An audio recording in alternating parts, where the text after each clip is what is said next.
मस्त छान पराठे आणि हे टाइमपाससाठी थोडेसे किशमिश मनुका पिस्ते. That's it. हा झाला आमचा टिफिन.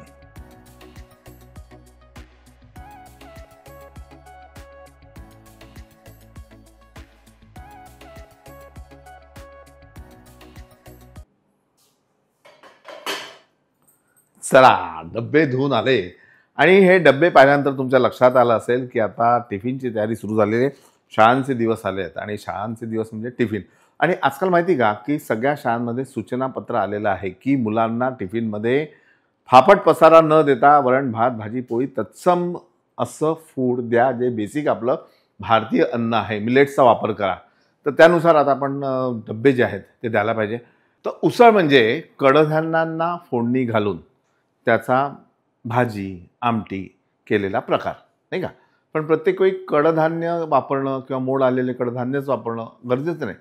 वेळ नसेल पटकन 1-2 तास आधी तुम्ही जे कडधान्य असतं, मग मूग असेल मटकी असेल, भिजत घाला आणि परतून त्याची भाजी करा, जी कोरडी असेल, जास्त वेळ टिकेल, खातानाही मजा येईल. सुरुवात करू आजच्या भागाला. मास्टर रेसिपीजमध्ये सगळ्यांचं मनापासून स्वागत.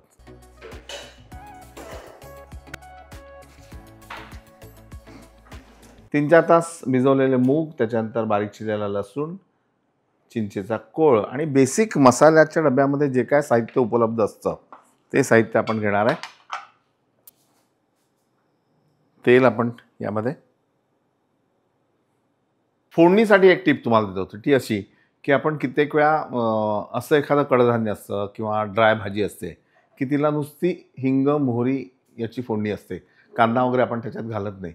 मग अशावेळी काय होतं की आपण हिंग मोहरी हळद तिखट घातल्यानंतर ते जळतं. मग त्यावेळी काय करायचं की मोहरी घातल्यानंतर थोडीशी भाजी किंवा थोडंसं जे भिजवलेलं कडधान्य असतं ते पहिले घालायचं आणि नंतर मग त्यामध्ये हळद तिखट तत्सम मसाला घालायचा. असा मोहरी, लसूण.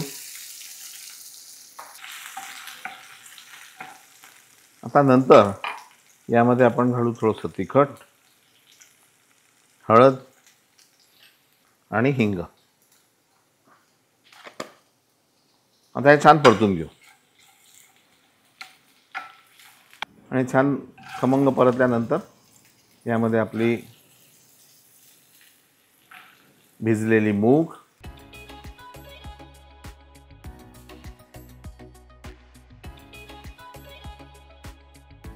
चवीनुसार मीठ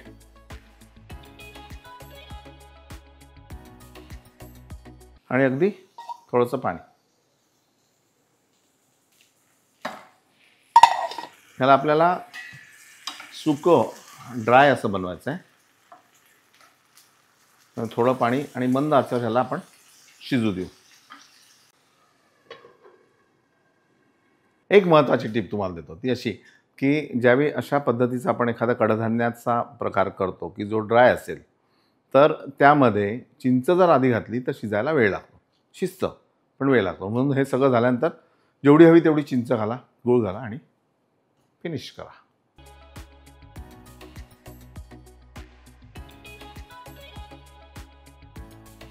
क्या बात आहे. ही छान अशी कोरडी असून सुद्धा किती छान अशी ही शिजली आहे. आता यामध्ये 1-2 चमचे चिंचेचा कोळ,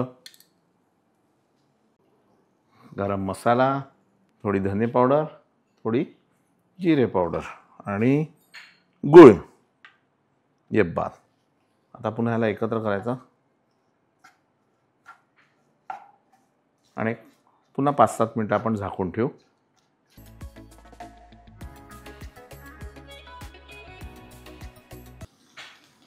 कोथिंबीर भरपूर चिरलेली बारीक.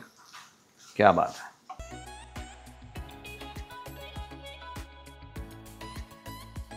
मस्त छान पराठे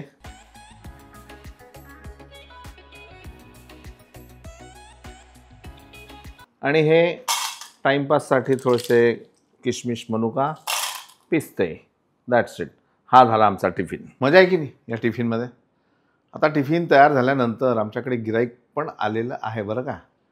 ही आहे रेणू आणि ही सुद्धा ऑफिसमध्ये येते. म्हणजे हा टिफिन आता मुलांसाठी झाला, पण ऑफिसमध्ये जाणाऱ्यांसाठी सुद्धा हा टिफिन चालू शकतो. तिला आता देतो तिच्या ऑफिसच्या कामात येईल. छान 3 पराठे आहेत, उसळ आहे ड्राय. ही उसळ 5-6 तास काहीही होणार नाही हिला. वास येणार नाही. गॅरंटी.